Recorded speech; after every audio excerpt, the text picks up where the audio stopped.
నమస్తే అందరికీ.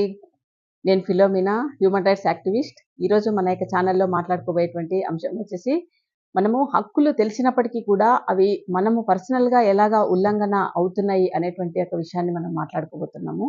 మనము సోషల్ మీడియా కానీ, పేపర్స్ కానీ, న్యూస్ ఛానల్స్ కానీ చూసినప్పుడు మనకు ఒకటే కనిపిస్తుంటుంది. ఏంటంటే, ఎక్కువ మంది ఆ యొక్క అప్పులు చేసి వాళ్ళు సూసైడ్ చేసుకున్నారని, ఆర్థిక బాధలు భరించలేక ఫ్యామిలీస్ చేసుకున్నారని, అలాగే బ్రేకప్ అయిందని, ఇక ప్రేమికులు చనిపోయారని, లేకపోతే భార్యాభర్తల మధ్య ఒక ఇల్లీగల్ కాంటాక్ట్స్ వల్ల ఇలాగ చనిపోయారని, లేకపోతే విద్యార్థి మార్క్స్ తక్కువొచ్చాయని చనిపోయాడని, ఉద్యోగం రాలేదని చనిపోయాడని, అంటే ఇలాగ రకరకాలనమాట. తర్వాత పేరెంట్స్ ఉంటారనమాట. వృద్ధాప్యంలో ఉన్నటువంటి వాళ్ళు తమ పిల్లలు వాళ్ళని చూడటం లేదనేసి, ఇలాగ రకరకాలైనటువంటి బాధలతో చాలామంది సూసైడ్స్ చేసుకుంటున్నారనమాట. అయితే ఈ యొక్క సూసైడ్ చేసుకోవటము అనేటువంటిది అది ఎంతవరకు కరెక్టు? మన భారత రాజ్యాంగము మనకు హక్కులు ఏం చెప్తున్నాయంటే ఫండమెంటల్ రైట్స్ ఆర్టికల్ 21 ఏం చెప్తుంది మనకు? జీవించటం అనేటువంటిది మన యొక్క హక్కు అని చెప్తుంది. అంటే అది మన యొక్క రైట్ అనమాట.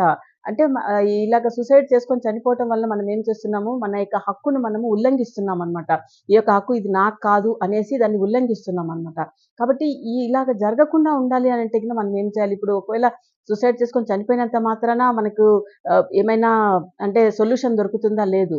కానీ సొల్యూషన్ దొరకకపోగా ఇంకా ఆ యొక్క ఫ్యామిలీని మనం ఎక్కువగా బాధపెట్టిన వాళ్ళమవుతాం. అలాగే ఫ్యామిలీకి ఆ యొక్క సూసైడ్ చేసుకున్నటువంటి పర్సన్ నుంచి వాళ్ళు ఎన్నో సమస్యలు ఎదుర్కోవాల్సొస్తుందనమాట. కాబట్టి నేను ఇలాంటి థాట్స్ అంటే ఇంకా లైఫ్‌లో ఏం లేదు, గివ్ అప్ ఇచ్చేస్తున్నాము అని అలాంటి ఒక ఆలోచనలతో ఉన్నటువంటి వాళ్ళకందరికీ కూడా నేను రిక్వెస్టెడ్ వీడియో అలాగే నేను చెప్పేటువంటి సజెషన్ ఏంటంటే ఏ విషయానికి కూడా మీరు చనిపోయే వరకు తీసుకురావద్దండి. అంటే ఎందుకంటే మనకు చట్టాలు అలాంటివున్నాయి. మన భారత రాజ్యాంగంలో హక్కులున్నాయి, చట్టాలున్నాయి.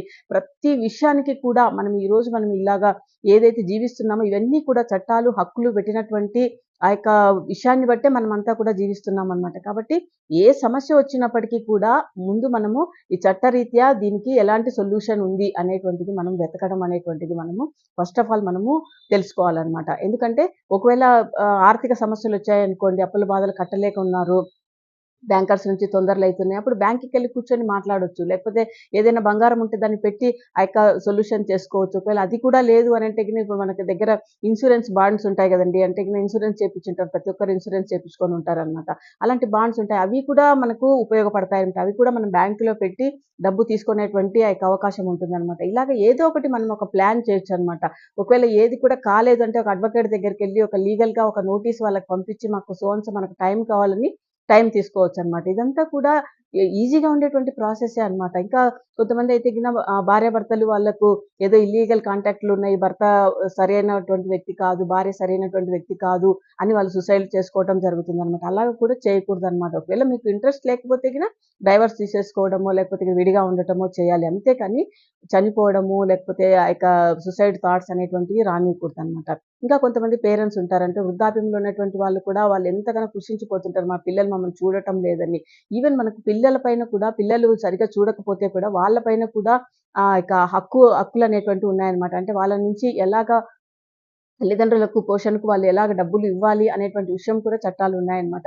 ఇవన్నీ రకరకాలైనటువంటి చట్టాలున్నాయండి. ఎందుకంటే ఒక ఉద్యోగం రాకపోతే ఇది రాకపోతే ఇంకొక ఉద్యోగం, ఆ ఉద్యోగం కూడా రాకపోతే ఇంకా వేరే ఏదో ఒక ఉపాధి మనకు దొరుకుతుంది గదా! కాబట్టి ఏ విషయానికి కూడా మనము ప్రతి విషయం కూడా మనం ఫస్ట్ ఆఫ్ ఆల్ ఇది భారత రాజ్యాంగంలో రాయబడిందా లేదా? దీనికి సొల్యూషన్ ఉందా లేదా? అనేటువంటిది మనం చూడాలి. ఎందుకంటే ఖచ్చితంగా ఒక చట్టం అనేటువంటిది పుట్టినప్పటి నుంచి ఒక వ్యక్తి చనిపోయేటువంటి వరకు ఆ యొక్క చట్టాలు, హక్కులనేటువంటివి ఉన్నాయన్నమాట. వాటిల్లో ఏదో ఒకటి మనకు ఉపయోగకరంగా ఉంటుంది. ఎంతోమంది లక్షల, వేల కోట్లు చేసినటువంటి అప్పులు చేసినటువంటి వాళ్ళు హ్యాపీగా వేరే వేరే దేశాలలో జీవిస్తున్నారు. ఎందుకంటే వాళ్ళ యొక్క చట్టాల గురించి తెలుసుకున్నారు కాబట్టే ఆ యొక్క చట్టము వాళ్ళని ఏ దేశం చట్టం కాపాడుతుందో అక్కడికెళ్ళిపోయి అక్కడ సేఫ్టీగా వాళ్ళు జీవిస్తా ఉన్నారనమాట. కాబట్టి చిన్న చిన్న విషయాలకే కూడా ప్రతి ఒక్కరు అప్‌సెట్ అవ్వడము, ఇక లైఫ్‌ని గివ్ అప్ ఇవ్వటము, ఇంకా నాకొద్దు ఇంక చాలు అనేసి చేసుకోవడం ఇలాంటిది మాత్రం చేయకూడదు. ఎప్పుడు కూడా మనం అలా చేయకూడదనమాట.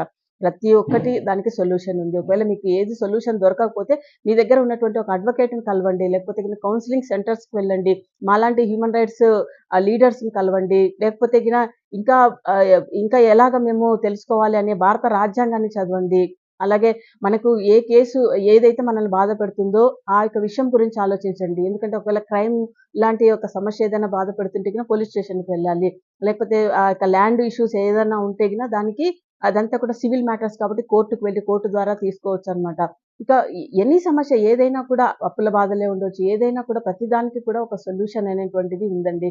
కాబట్టి ఎవ్వరు కూడా లైఫ్‌లో ఇంక చాలు, ఇంక నా లైఫ్ ఇంకొద్దు అనేటువంటి మాట అనేటువంటిది రానివ్వకూడదు. ఎప్పుడు కూడా మనం రానివ్వకూడదు. అలాగే మన పిల్లలకు కూడా మనము ఒక అవేర్‌నెస్‌ని తీసుకురావాలనమాట. ఎందుకంటే యూత్ పీపుల్ కూడా ప్రతి చిన్నదానికి వాళ్ళు అప్‌సెట్ కావడము, అలాగే వాళ్ళంతా డిప్రెషన్‌లోనికి వెళ్ళటం జరుగుతుందనమాట. ఇలాగ కూడా జరగకుండా వాళ్ళకి మంచి మనం ఒక అవగాహన కలిగిస్తూ ఏదైనా కూడా మనం సాధించవచ్చు. ఏదైనా ఏ సమస్య వచ్చినా కూడా ఆ యొక్క సమస్య నుంచి మనం ఎలాగా ఓవర్‌కమ్ అయ్యి దాని నుంచి మనం బయటికి రావాలనేటువంటి విషయాన్ని వాళ్ళకు మనము అవేర్‌నెస్ ఇచ్చేటువంటి వాళ్ళగా ఉండాలి. అలాగే ఇంకా మీకు లీగల్‌కు సంబంధించినటువంటి విషయాలు ఏవైనా కూడా కావాలంటే కూడా మీరు మాకు కామెంట్ చేయండి. మేము తప్పకుండా ఆ యొక్క మ్యాటర్‌ని మేము మాట్లాడతాము.